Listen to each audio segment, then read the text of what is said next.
En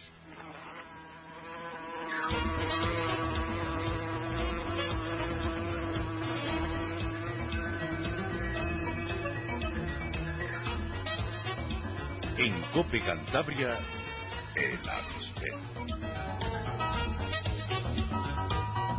Buenas tardes, señoras y señores, bienvenidos al Avispero, a nuestro programa del martes. Seguimos desgranando la historia y viajando por el túnel del tiempo con todos y cada uno de nuestros presidentes. Recordarán que hace 2 o 3 semanas teníamos la visita de don Juan Ormaechea Cazón.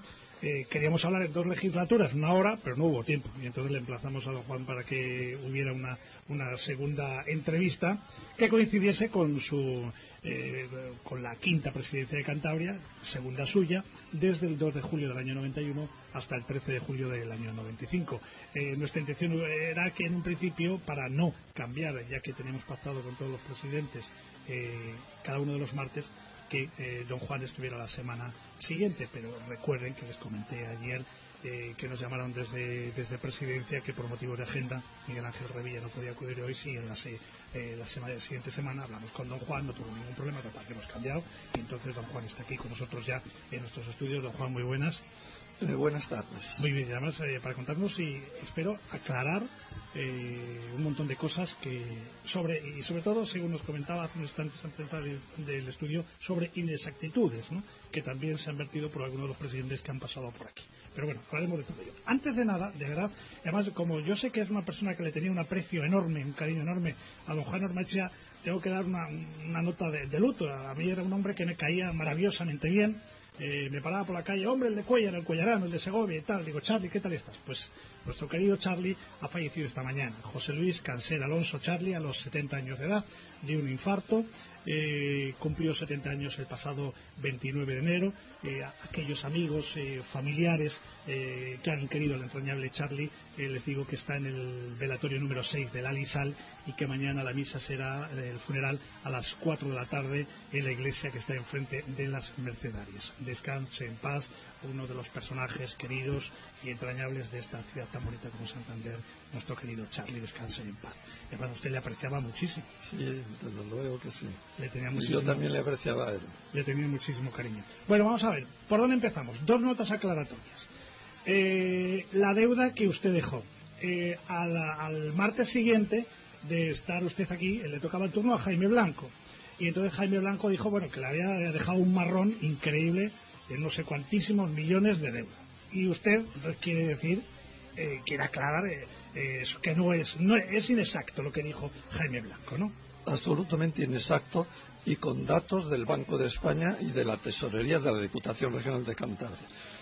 Según el Banco de España, el año 95 se terminó con una deuda de Cantabria de 35.000 millones. Pero además dejamos en caja 14.000 millones, de tal manera que, también según el Banco de España, en el año 96 la deuda de Cantabria era de 25.000 millones de pesetas. Perdón, 26.000 millones de pesetas. Ahora, ¿por qué el señor Blanco habló siempre de 100.000 millones? Pues les voy a explicar. Porque 2 días antes de las elecciones de 1991, el señor Blanco y el señor Ballines adjudicaron la adquisición de una máquina incineradora de basuras y su explotación durante 35 años por un importe de 62.000 millones de pesetas, 62.500. Pero no solamente es esto, sino que adjudicaron esta máquina 2 días antes de las elecciones, como digo, sin destinar terrenos para ella, cuando sin embargo en el pliego de condiciones generales se decía: la planta estará ubicada en los terrenos que serán aportados por la Diputación Regional de Cantabria. Y es que la ley exige que las administraciones, cuando adjudiquen algo, tienen que tener previamente la disponibilidad de los terrenos, sea carretera, sea máquina incineradora, sea cualesquiera otra cosa. Pero es que resulta que esta máquina publicaron el concurso, un gobierno de gestión, como decían que ellos que eran un gobierno de gestión, publicaron el concurso el 18 de marzo del 91 y la adjudicaron 2 meses después. pero la adjudicaron sin impacto, sin estudio de impacto ambiental, sin información pública de dónde se iba a situar, porque lógicamente, como nunca aportaron los terrenos, nunca se supo dónde se iba a situar y ni nunca se situó. Y puede entenderse además que una de las causas de la urgencia que se justificaron para adjudicar esta máquina fuera el que estaba colmatado el vertedero de Meruelo y hoy, 19 años después, sigue funcionando el vertedero de Meruelo y nadie habla ya de la máquina de basuras. Puede entenderse que 2 días antes de las elecciones se adjudicara la mayor contrata que ha hecho nunca la Diputación Regional de Cantabria por importe de 62.500 millones. Y puede entenderse que una máquina incineradora, con todos los problemas que plantea, sin estudio de impacto ambiental se adjudicara y sin situar los terrenos en que había de erigirse. Y puede entenderse que no se hubiera aprobado ni siquiera el estudio económico de lo que le iba a suponer a los ayuntamientos, ni se hubiera informado a los ayuntamientos, entre ellos básicamente el de Santander, de lo que le iba a costar su tratamiento de basuras por esa máquina incineradora. Pues así se hizo. Y así se hizo de tal manera que nunca se situó esa máquina de basuras porque nunca hubo terrenos. Pero si blancos que se perdieron 1.000 millones de pesetas que la Comunidad Económica Europea había utilizado de subvención y que por no aportar terrenos se perdieron, que se podían haber destinado a otra cosa, pero como se estaba vinculado a ese contrato con la empresa adjudicataria, en definitiva se adjudicó esa máquina de basuras sin tener terrenos. La valoración de las ofertas se hizo en 15 días naturales, no hábiles. Se adjudicó 2 días antes de las elecciones, sin estudio de impacto ambiental, sin tener aprobadas las tarifas para cada ayuntamiento, ni los ayuntamientos aprobadas a su vez por los vecinos a través de los periodos de información pública, y sin tener ni siquiera estudiado el sistema de accesos a esa máquina. Y esto le sirvió al señor Jaime Blanco, además, supongo que para otras cosas, él sabrá lo que trataron con la empresa adjudicatoria, para ¿Qué decir, empresa era, don Juan? Dragados y Construcciones, para decir que se debían 100.000 millones. Claro, los 30.000 que se debían, más 62.500, pues eran los 100.000, la cifra redonda. Pero la realidad es que se dejaron de deuda 30.000 millones, 30 y tantos mil millones, teniendo en cuenta que la máquina costaba 60 y tantos mil. No, sin contar ese 35.000 millones, bien, menos 14.000 millones que se dejaron en cuenta, entre los cuales estaba el importe de la herencia o de los impuestos de la herencia de Emilio Botín. Esa es la deuda que yo dejé. Aclarado este punto, ¿no, don Juan? Aclarado este punto, bueno. Sí. Ya digo, compraron una máquina de basuras un día antes de las elecciones, sin tener los terrenos, y lo adjudicaron. Ni el estudio de impacto ambiental, que hoy esa actuación sería considerada delictiva, como está siendo considerada en otros casos, porque sin estudio de impacto ambiental nunca se podrá establecer una máquina incineradora, ni un vertedero, ni cualquier otra cosa de las que tienen efecto sobre los vecinos. Don Juan, estamos ya en esa segunda suya legislatura, después del gobierno de gestión. Estamos hablando del 2 de julio del año 91 al 13 de julio del año 95, donde ganan, por mayoría simple, gana el Partido Socialista, pero los votos entre la Unión del Progreso de Cantabria y el Partido Popular pues hacen que nuevamente sea usted presidente. Pero quiero que usted nos aclare, yo dispongo de algunos datos, cómo se gestó esa presidencia, porque en un principio no iba a ser así. No iba a ser así. Bueno, antes de las elecciones no se puede decir nunca cuál va a ser así. Y hasta después de las elecciones nunca se sabe cuál será así. Ahora mismo en el País Vasco, por ejemplo, pues se podría decir que va a ser elegido presidente el candidato del Partido Socialista, pero tampoco lo sabemos seguro. Y hoy parece menos seguro que hace 15 días. Quiero decir que lo que se hable antes de las elecciones y lo que se hable después lo dicen los votantes. Le cuento un cotilleo. Por supuesto. Me imagino que a estas alturas, y además usted está siempre, como todos los presidentes, muy bien informado. ¿A usted le suena el Pacto del Molino? ¿Algo? No, realmente no me suena. el pacto de Molinos. Se lo voy a comentar un poquito y usted, a medida que yo se lo cuente, me lo va refrescando. Porque en un principio, usted no quería pactar con el Partido Popular cuando ganó las elecciones. No quería. No, perdón. Sí. No, nunca me manifesté en contra de ese pacto. Pero bueno, en cualquier caso, parece que no hacía... No, créeme que no. ¿De verdad que no? De verdad que no. Entonces, bueno, usted me dice eso. Entonces... Porque era el pacto natural y el único posible, salvo haber conseguido la mayoría absoluta. Que eso era más difícil todavía, porque claro, la propaganda de 2 periódicos de televisión pública en contra mía, la deuda de los 100.000 millones famosa, que era la máquina de basuras, todo eso me impedía sacar la mayoría absoluta. Entonces, si esto no es así, ¿por qué un grupo de políticos, entre los que se encontraba el propio señor Ballines, Roberto Bedoya, el propio señor Aznar, Martín Villa, se reunieron en un molino en Burgos que tiene Martín Villa para conseguir... ¿Tú lo sabías esto? No lo sabía, no. ¿De verdad? De verdad.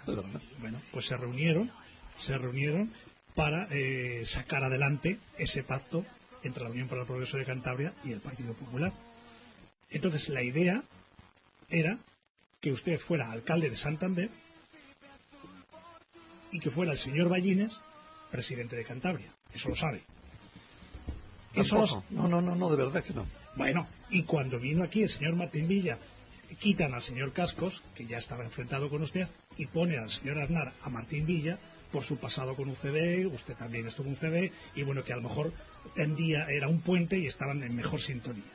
Entonces, en la famosa mañana del Hotel Real, cuando creo que usted estaba decidido a ser nuevamente alcalde de Santander y ceder la presidencia al señor Ballines, tengo entendido que el señor Ballines, por los motivos que fuese, dijo, no quiero ser presidente. Y hubo ahí una especie de convulsión rápidamente, oye, que no quiere ser Ballines presidente, a ver cómo vestimos estos. Y entonces fue cuando usted fue ya presidente. Bueno, es posible. De cualquier manera, yo al respecto de decir que cuando se habla del señor Ballines como político, el señor Ballines, sin despreciar al género ni al oficio, el señor Ballines no era un político, el señor Ballines era un carnicero. Carnicero importante, pero carnicero. Por eso cuando hablaba de él como político, yo he de decir, este no es un político. Algunos recordarán aquella famosa historieta de una persona que era una familia, que era una orquesta, y en una romería, como les falta uno de la familia, cogen a un flautista. Y resulta que el flautista era tan malo que le tienen que decir una serie de cosas. No sigo contándolo porque tampoco lo recuerdo bien. El señor Ballines no era un político, y el señor Ballines es muy probable, y yo lo he cavilado después, porque sí me enteré después de que él prefirió que la alcaldía siguiera controlada por él, cosa que estando yo en la alcaldía no iba a controlar. El señor Ballines, yo pienso que probablemente no tenía ningún interés en que la alcaldía o él dejara de poder controlar la recalificación de Nueva Montaña Quijano para la construcción allí de un centro comercial y la recalificación de la Plaza del Machichaco para la construcción allí de otro centro comercial. Digo probablemente porque esto es solo una cavilación mía, pero al cabo de los años he ido adquiriendo cosas que antes pues no se me planteaban, porque a mí lo que no se me planteaba nunca, y sucede ahora por desgracia, es que los empresarios llegaran a controlar diputaciones y llegaran a controlar ayuntamientos. En mi época nunca, ni se atrevieron, ni se imaginaron, ni lo concebirían. Yo recuerdo, y voy a explicarlo aquí, el último servicio que yo le hice a esta ciudad, fuera de conseguir que la Plaza del Machichaco no se edificara para un centro comercial, fue el de la finca de Mendicuaguen, y tengo un gran respeto por los propietarios de esa finca y explicaré la causa de ese respeto en relación a su propiedad. Tenían derecho a construir 4 metros cúbicos y yo les exigí que solo construyeran 2 metros cúbicos, es decir, la mitad. Pero no solamente la mitad, sino que en vez de construirlo en General Dávila, que los pisos valían más porque tenían vistas y que los bajos comerciales valían, les exigí que lo construyeran todo abajo. Es decir, en la Avenida de los Castros, donde los locales comerciales valen evidentemente una tercera parte, y que toda la zona de arriba la dejaran para parque de aquella zona que estaba ya muy macizada de casas. Y ahí quedó ese magnífico parque de Mendicuague. Ese es el último servicio que hice yo a la ciudad y que esa familia hizo también a la ciudad. Y a mí nunca se me hubiera ocurrido ni concebido, ni ellos lo concebían, que diciéndome, oiga, le ofrecemos tanto y cuánto, yo les dejara construir todo aquello. Ni concebía yo que alguien me hubiera dicho en Mataleñas, oiga, sí, nos deja construir la mitad de la finca en chalés adosados, como me propusieron un arquitecto, yo les hubiera concedido esa construcción, sino que les dije, no, la finca es entera y no se puede trocear.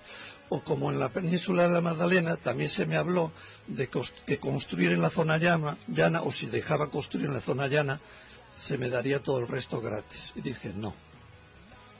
Pero claro, yo lo que no sabía es que efectivamente estorbaba radicalmente en el intento que frustré de que en el magnífico aparcamiento que hay delante de los campos del Racing se construyera un centro comercial, lo que lo impedí. Como impedí que se construyera en la plaza del Machichaco. En cuanto a la montaña no voy a hablar porque ese es un tema. Recuerdo que cuando vino a verme el propietario de esa fábrica, que son una familia importantísima, le dije, vayan ustedes a hablar con el señor Cascos. Si el señor Cascos les da el visto bueno, yo también daré el visto bueno. No quiero interferir con lo que haga el Partido Popular al respecto. A mí no me hacía feliz el construir ese centro comercial, pero de cualquier manera también es cierto que cuando se rechazó la recalificación, Diputación Regional no recurrió contra esa recalificación. Y fueron años después cuando se recalificó por el señor Revilla, que había prometido y jurado que nunca aceptaría la recalificación para construir un Corte Inglés. Esa es mi historia. Nunca, cuando yo estuve en el despacho del Ayuntamiento y en la Diputación, ningún empresario condicionó acción alguna. Pero es que ni lo intentaron. Ni lo intentaron. ¿Y después qué ha pasado? Por ejemplo, el centro comercial que se ha hecho al final o al lado del Cierro de Alisal se hizo sobre terrenos que en el plan general había yo dejado dispuestos para hacer viviendas de protección oficial. ¿Qué pasó? Que en la zona, por ejemplo, de Marqués de la Ermida, un solar donde antiguamente se recordaron los santanderinos que había un señor que tenía pavos y animales extraños, yo lo apunté como zona verde, lo pinté de zona verde y se ha construido. Que el Coliseo, que yo le dejé en el plan general designado como cine, se construyó y se derribó el edificio, que era una joya. Y en otra zona que yo pinté como zona verde, al lado del Teatro de Festivales, no al lado del terreno que es propio y que hoy es un maravilloso aparcamiento, sino al lado, era también zona verde y se lleva especulando años para construir ahí un edificio que nunca se debería construir. Y no sigo diciendo más zonas que yo pinté de verde y que se han construido, como por ejemplo en la calle Alta, en la vertiente sur, por ejemplo, ahí se pintó de zona verde, que se lo prometió a los vecinos, y se ha construido. Y podría seguir desgranando más y más, pero ¿para qué vamos a seguir? Presidente, ¿por qué todos contra usted? Porque evidentemente no les dejaba hacer la voluntad que alguien les inspiraba. Y por eso, y le contesto a su primera pregunta, por eso creo que alguien que tenía un frigorífico no le interesaba que yo fuera al Ayuntamiento de Santander, que era desde donde se decidían los terrenos más importantes. Y también le voy a decir que alguien que yo estoy convencido que participó en la conspiración, convencido evidentemente por una serie de circunstancias, no por las podría probar, cuando fue alcalde, en unos meses, y que con mi voto dejó de ser alcalde, tenía planteado, y está publicado un artículo del señor Sainz de Adero en una revista, que tenía proyectado construir la Plaza de México. y que tenía proyectado construir la Plaza de las Estaciones. Y hoy la Plaza de México es una joya y la Plaza de las Estaciones es otra joya. Y qué duda cabe que la construcción en la Plaza de México se hubiera vendido, por así decir, como rosquillas, y que la construcción en la Plaza de las Estaciones también. Pero yo entiendo que la riqueza de una ciudad son los espacios libres. Y recuerdo que prometí siempre, cuando me hice cargo de la alcaldía, hacer rico a los ciudadanos fuera de sus casas. Porque, como dije entonces, dentro de sus casas yo no los podía hacer más o menos ricos. Pero fuera de sus casas sí. Y los he hecho ricos. Y cada barrio tiene hoy sus zonas verdes. Y no digamos ya los grandes parques como los campos del Racing. Claro, los campos del Racing ahora me recuerdo. Claro que también los querían construir. Que se recuerdan los santanderinos las polémicas que hubo al respecto. Hasta que yo zanjé la cuestión y dije, los campos del Racing no se van a construir. Y compré toda esa inmensidad de terrenos que constituyen el aparcamiento magnífico que pocos campos de fútbol tienen, y el mismo campo del Racing, y todos esos terrenos para que fueran de propiedad pública. Y hoy, una playa como la segunda playa de Santander, con unos aparcamientos inmediatos como tienen, que hasta pueden situarse decenas y decenas de autobuses, no hay ciudad que lo tenga. Presidente, hablamos de la comisión de investigación, hablamos de los auditores, hablamos de los juicios. Por supuesto que hablamos. Yo he escrito mucho, miles de páginas. He recurrido a todas las instancias, a Estrasburgo, a todas las instancias, a todas.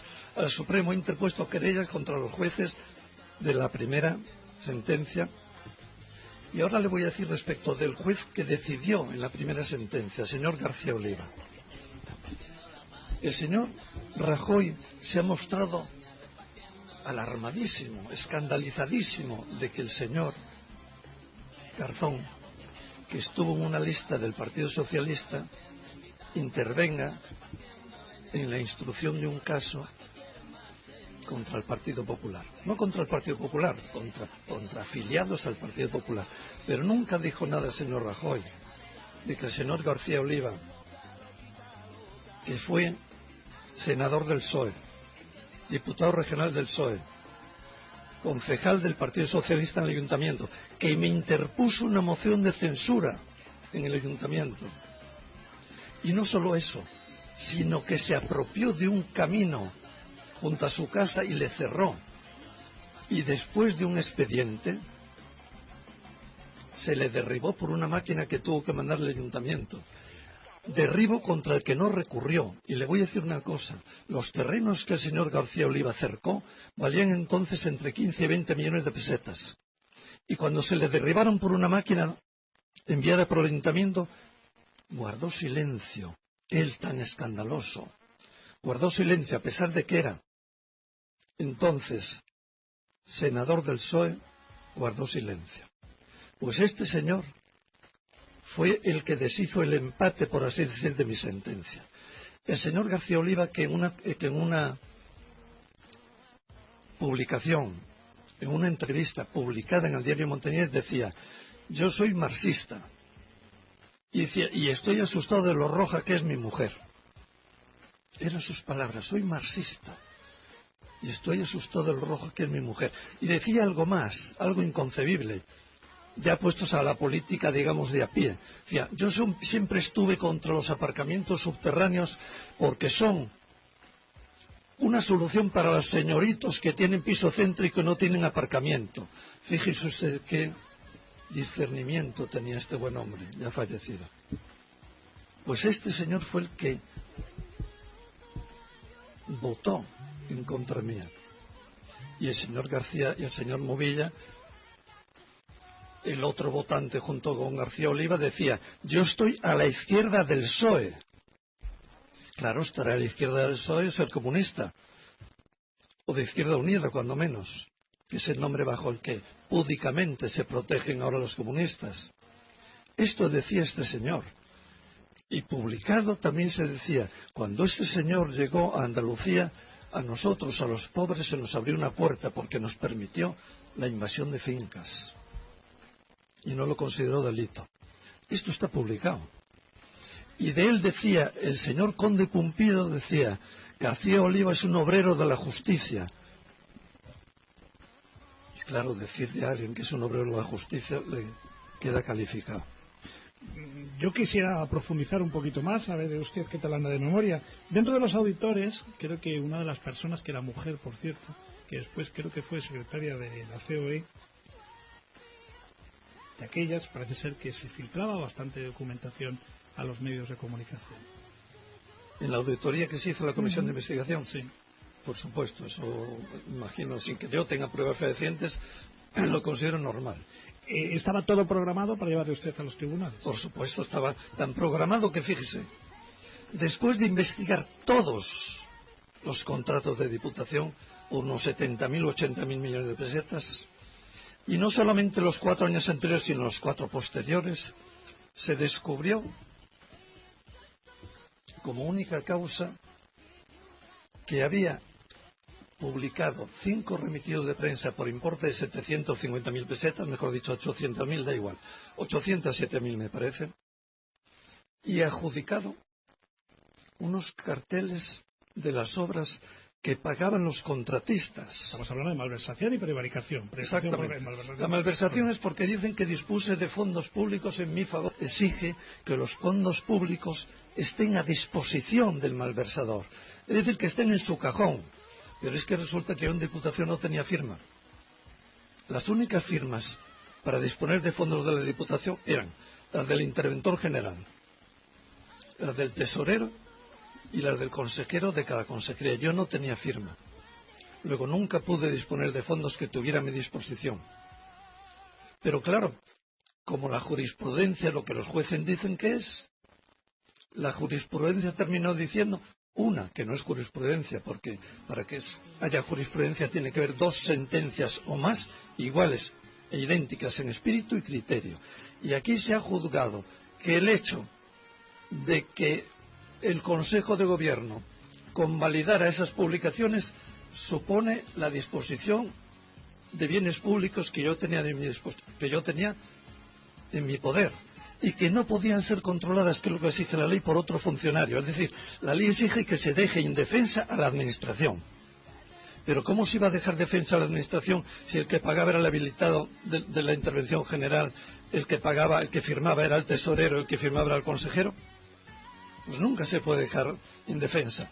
Pero claro, el problema es que en España, como no existe el jurado, y no existe el jurado porque se viola la Constitución española, porque la Constitución, artículo 117, dice: la justicia emana del pueblo y se administra en nombre del rey por jueces XX. Pero no dice la Constitución emana del pueblo, pero se administra. No, si la justicia emana del pueblo, solo el pueblo, a través del jurado, puede declarar la culpabilidad o no culpabilidad de un nacional español.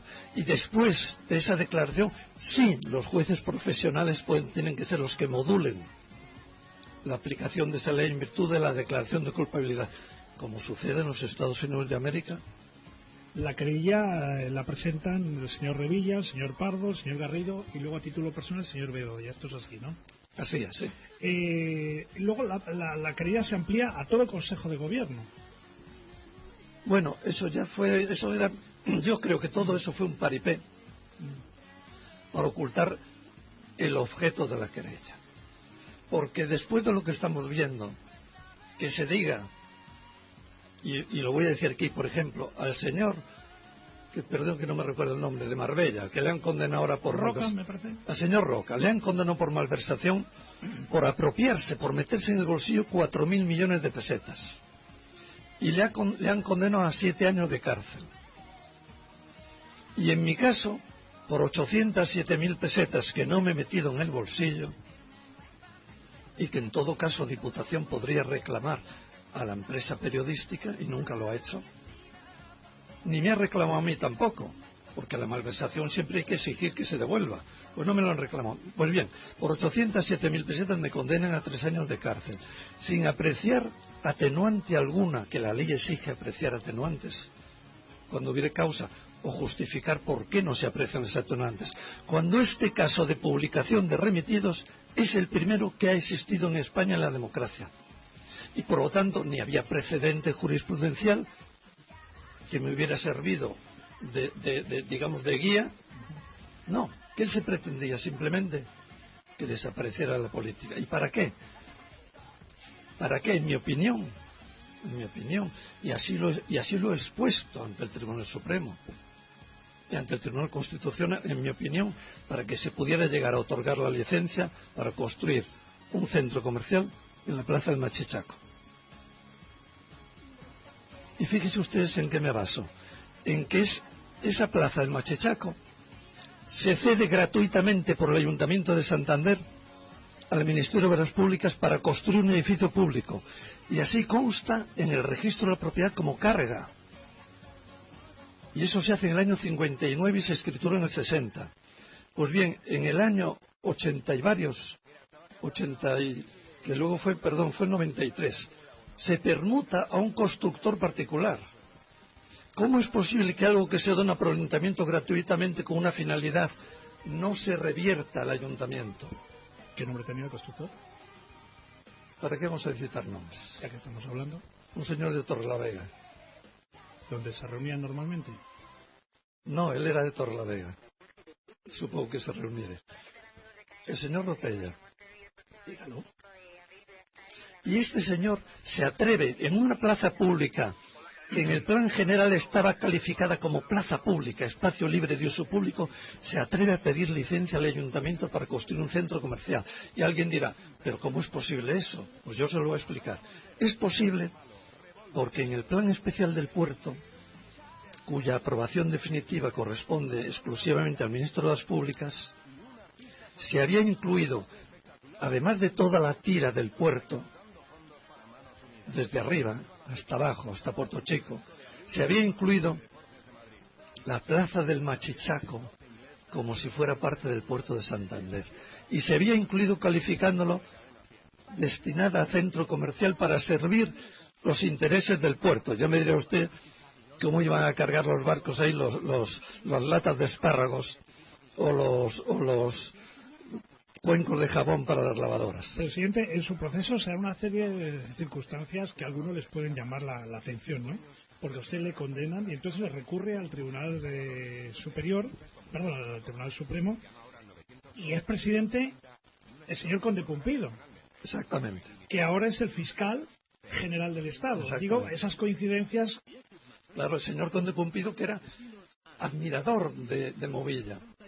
Decía, era un consuelo para nosotros, escrito, publicado, era un consuelo para nosotros saber que había un joven fiscal que era enemigo del régimen.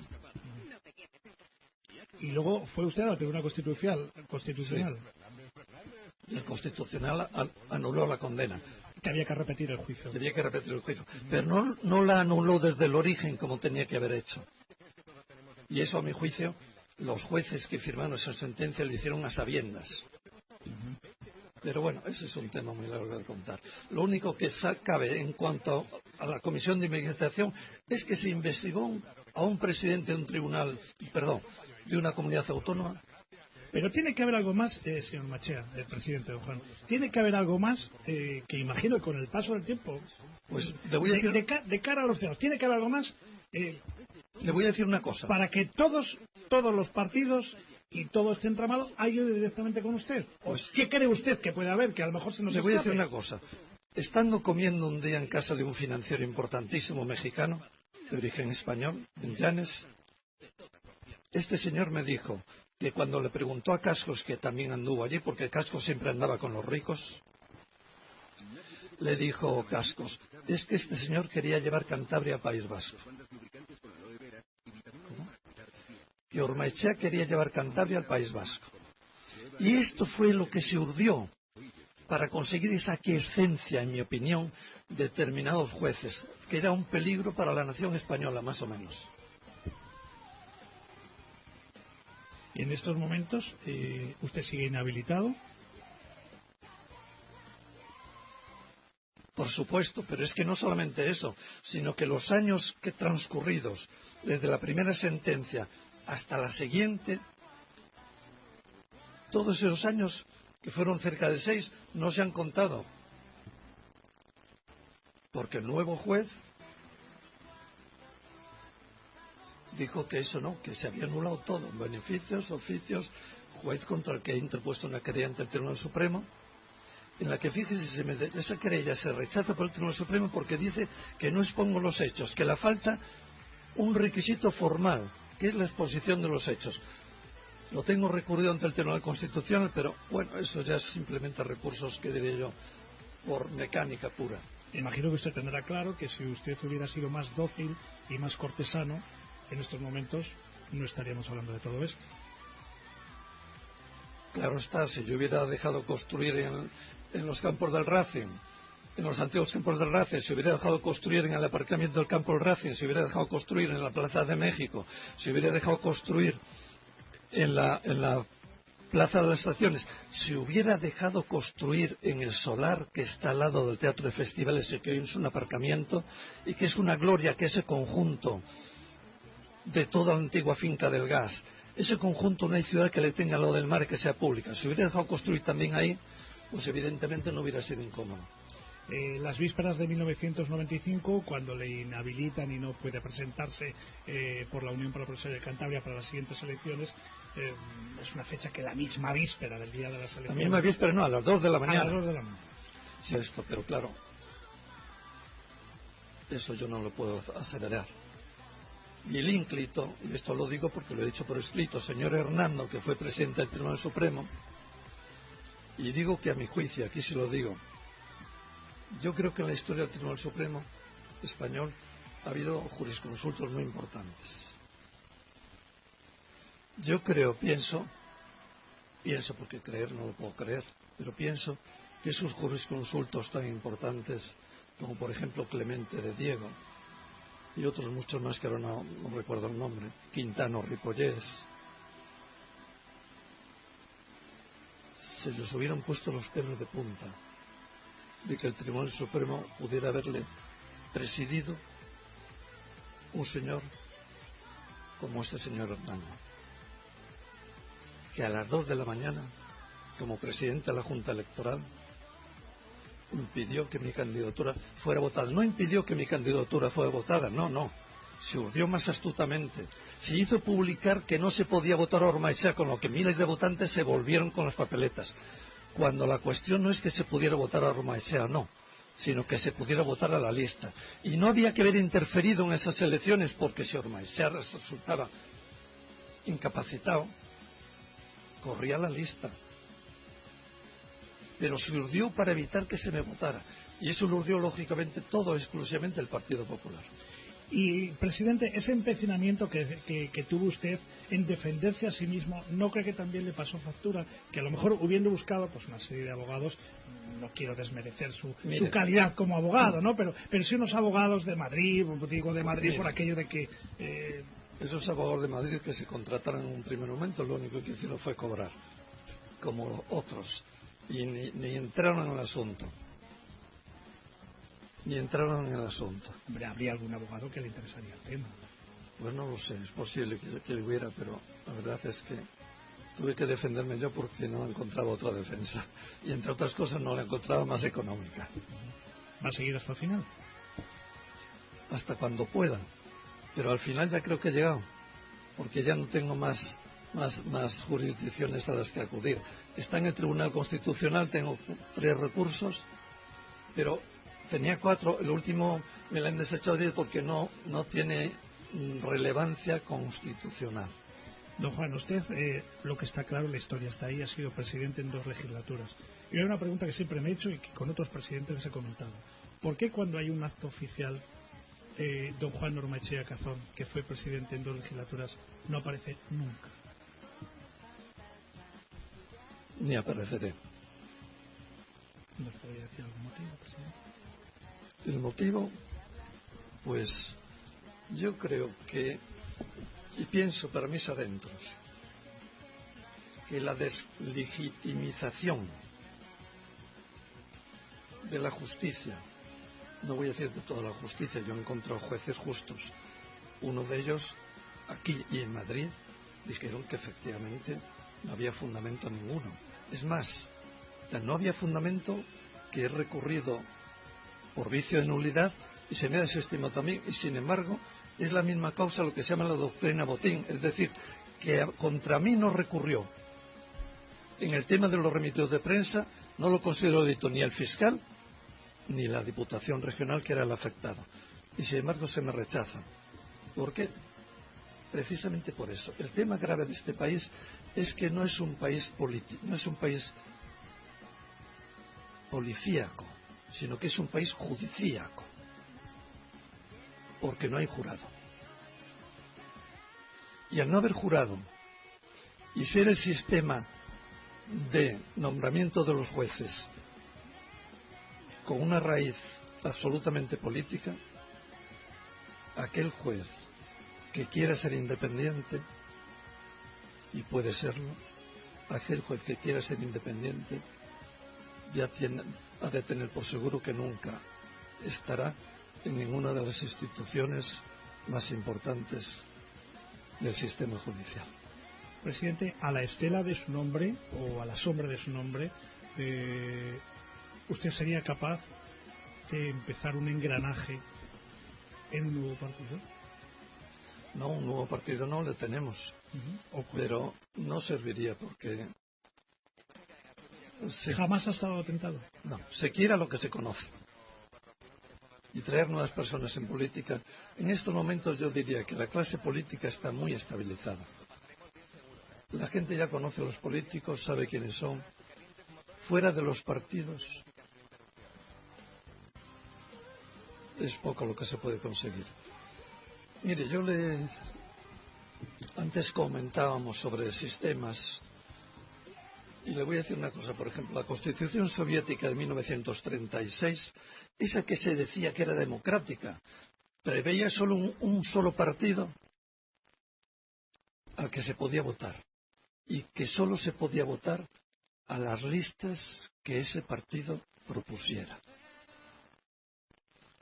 Eso evidentemente en absoluto es democrático, pero es que en España lo que se está produciendo, además, como no tenemos una segunda vuelta, lo que se está produciendo es que no hay tal democracia, lo que hay es simplemente una partitocracia absoluta, y que se nos propone para votar a lo que los partidos quieren. ¿Y a quién quieren los partidos? Pues lo que usted decía, a los más cortesanos, a los más trepadores, a los más arribistas, no voy a decir los más incapaces, pero desde luego. ¿Y qué está sucediendo? Que evidentemente esos candidatos que se nombran, cuando tienen una finca que es monte, que es rústica, pero que alguien les dice que si la recalifica, pueden construirse 500 chalés en esta vorágine que hemos vivido y que ha terminado en la crisis que estamos viviendo, pues poca resistencia podían hacer a esos contratistas. Tenemos 3 minutos para que me dé su punto de vista sobre la crisis actual que estamos padeciendo. La crisis actual, el único camino, y yo lo llevo diciendo hace tiempo, es el que parece que ha emprendido el señor Obama, el presidente de Estados Unidos. Es decir, a los bancos hay que adquirirles, no solo a los bancos, hay que adquirir a los bancos todos los créditos hipotecarios, todos. Segundo, hay que adquirir a los contratistas o constructores todos los pisos que tienen sin vender. Y hay que ofrecer a todas las personas que tienen pisos como inversión la compra de sus pisos. Alguien dirá, ¿y hay dinero para eso? No, pero hay que darle a la máquina de los billetes y comprarlo con una sustancial rebaja. La argumentación de la presidenta de Alemania de que qué precio es, el precio es simplemente decirle a los bancos, aquellas hipotecas que tengan ustedes dudas, que las que no tengan dudas no las van a querer vender, se las compramos con un 30% de rebaja o un 35%. A los que tengan pisos por vender con un 30 o 35 o un 40%. Pero ese dinero, al volver a fluir, sustentará una economía correcta. Si no, la crisis será cada vez más profunda. ¿Está animado para escribir sus memorias, ahora que está tan de moda? Ya de toda esta historia las tengo escritas. ¿Y darla a publicar? Es un libro muy grande, muy grande. Bueno, en tomos. Tendría que reducirlas, pero lo publiqué en tomos. Sí, algún día posiblemente lo haré. ¿Qué tiempo va a dejar? Y además, si puedo y me lo permite en mi economía, le regalaré el libro. Bueno, porque bastante sacrificio sería leerle. ¿Para cuándo tiene pensado? Pues ya le tengo escrito, solamente tendría que reducirle en tamaño, abreviarle y publicarle. Pues estaremos expectantes. Presidente Juan Ormachea, muchísimas gracias por estar en los estudios de COPE Cantabria, muy amable. Y le recordamos a todos nuestros oyentes, mañana miércoles estará en el avispero María José Sá de Buruaga, estará Chiqui Sarabia, Carlos Madalena Menchaca, Rosa Valdés Huidobro, y el próximo martes finalizaremos ya el ciclo de presidentes con el actual presidente, don Miguel Ángel Pavilla. Muchísimas gracias y hasta mañana. Gracias.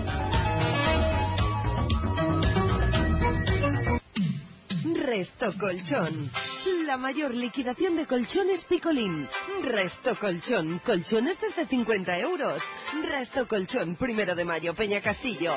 Y ahora también en Isaac Peral 40, Santander.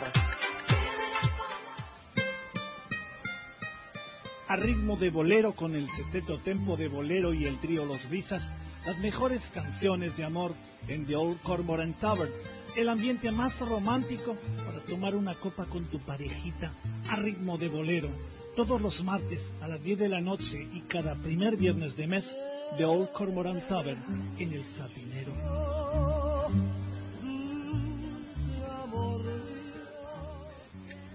Hermanos Palazuelos lanza una nueva gama de productos en mobiliario de exterior con acabados en madera, aluminio y acero inoxidable.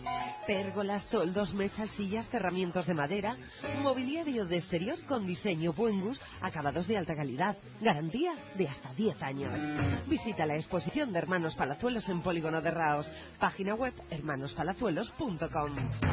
COPE Cantabria, 1215 onda media, en FM 95.7 y 100.0.